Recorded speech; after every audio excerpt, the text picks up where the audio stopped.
day, you're gonna miss me, baby. Some of these days, you're gonna feel so lonely. You're gonna miss my hugging. You're gonna miss my kissing. You may even miss me, baby, when you're long gone away. Well, I hope you feel so lonely, and you want me only, 'cause you know, baby, you always have your way. Say, baby, when you leave me, oh yeah, you know you. All right, ladies and gentlemen, welcome back to the Steve Malzberg Show. That is the one and only great Danny Aiello belting out One of These Days. Hello, Danny. Steve, I love you, baby. How you doing? Listen, I'm broadcasting from the police parking lot on 40th Street and 11th Avenue because I could not get to see you in person. There was too much traffic. I know. I apologize. That is fine. I miss you. I hope I'll see you Sunday. And I want to tell the folks right off the bat that Danny is going to be singing songs like that and many, many more. 7 p.m. at the Gotham Comedy Club in New York City. It's at 208 West 23rd Street. And you could go to DannyAiello.com or call for tickets at 212-367-9000. Danny, I got to tell you, before we get into more about the show, I want to talk to you. I'd be remiss if I didn't start with the death of James Gandolfini. And I know that, you're from Jersey, he's from Jersey. I know you wrote the foreword to a book that he wrote. So I assume that you knew him pretty well. Stephen, to be honest with you, I did not know him well, and I did not write a foreword for his book. I did it for someone other than him. But on occasion, I've met Jimmy, and I know that had we known each other for an extended period of time, we would have been great friends because he was a sweet guy. The brief moments that we did meet, we always, a nice hello, a nice hug, and so forth, like I guess Italian-American actors do.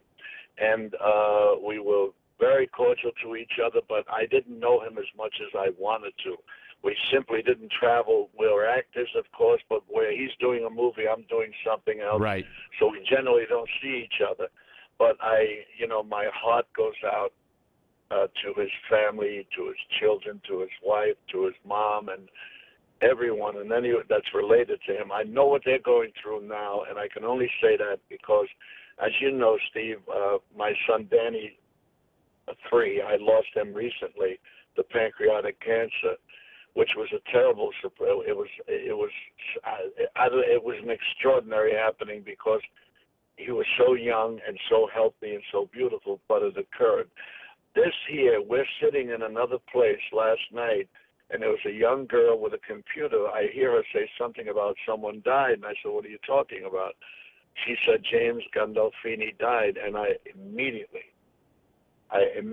started to cry. It was just a terrible thing to hear. I mean, anyone at that age, Sure.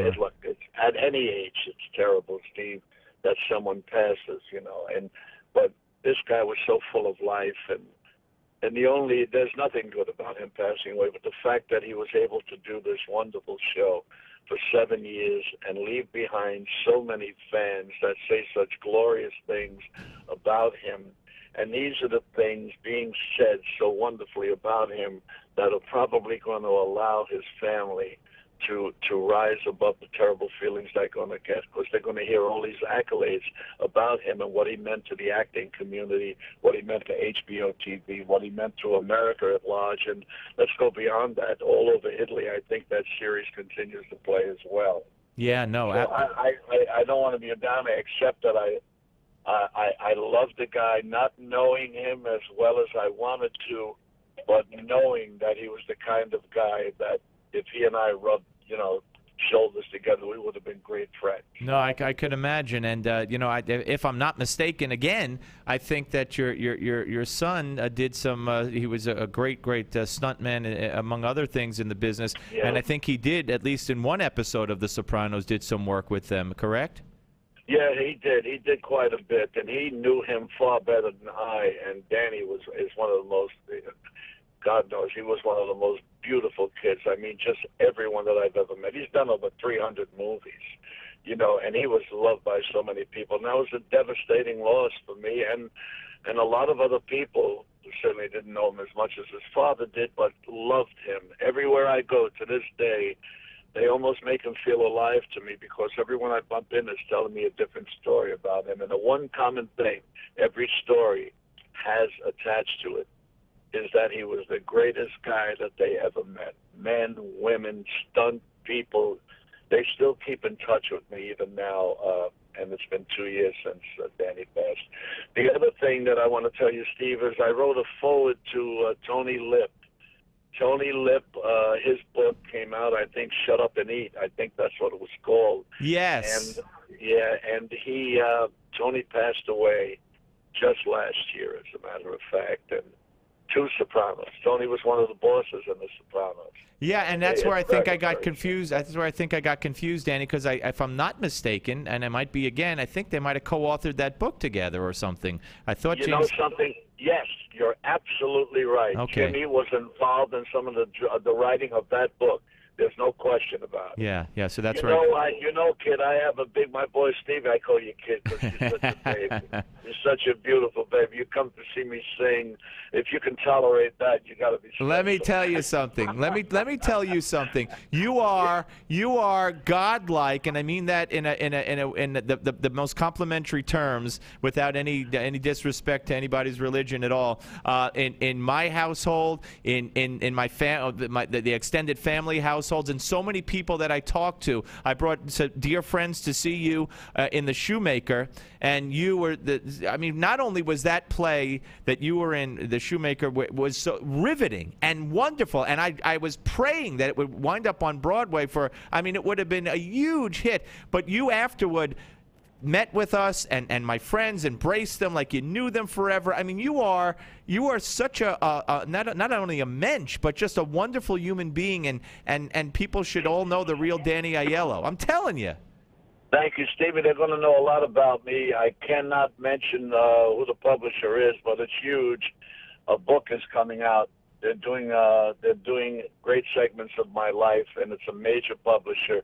I cannot say because they have not released it as yet, but the book will probably be finished within 6 months, and it's I can only say it was a huge advance. So well, good for you. What I'm saying to you is they're serious. This is show number 100 for me in this new venture, and so you'll be back on show number 250 to plug the book and talk about the book.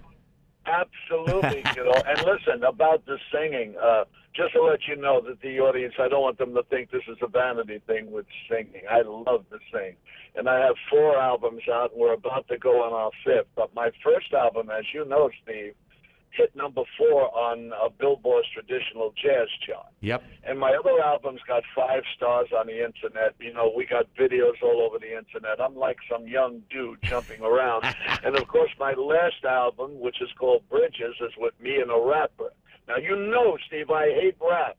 But this rap is connected to classic standards, which is quite different and has never been done before. It's funny you mention that, because at the end of the interview, and I'm not rushing you, but although I know you're pulled over in the police parking lot, Hassan, the rapper that you did it with, we happen to have. We're going to take you out in a few minutes with Besame Mucho with you and Hassan. Well, they're going to love it. And you know something, they can go beyond that on the internet. Push on its YouTube. Put Besame Mucho. It's got 500,000 hits. Wow. Now, for an old son of a gun like me, that's not too bad. You know what I'm talking about? So it's gonna be an evening of great fun and an intimate setting at the Gotham Comedy Club on Sunday. Yes, Stevie, and something else, babe. I'm doing it. You know, it's not only classic standards I do. It's not the American book.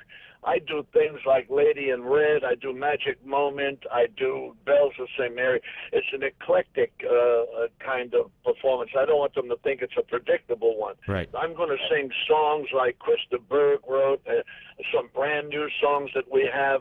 I want you to know I try to stay as contemporary as possible so no one gets bored. And they don't get bored at my show, because if they do, I jump off the stage and start punching the hell out of them. I'm a very physical ex-bouncer, so to speak, as you know, Steve. Well, that's to go backwards for 1 second. That's another thing that you and James Gandolfini had in common, is that you both got into acting a little late in your life. He got a little earlier than I, but I got in at the age of 36. That was my first stage experience. My first motion picture, I was 40 years old. That was Bang the Drum Slowly, and I've done pretty close to 90 movies. So wow. That's in a short period of time. I was very, very fortunate. Danny, I'm a lucky guy, man. Danny, you're a lucky guy. We're all lucky, but luck is only one element. You're one of the most talented people I know in every respect, and most of all, you're a lovely man, and I'm proud to know you, and I hope to get to see you on Sunday, and we'll speak soon, my friend. Regards to your wife. I hope she feels a little better.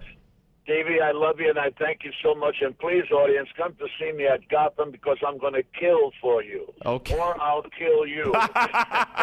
Take care, Steve.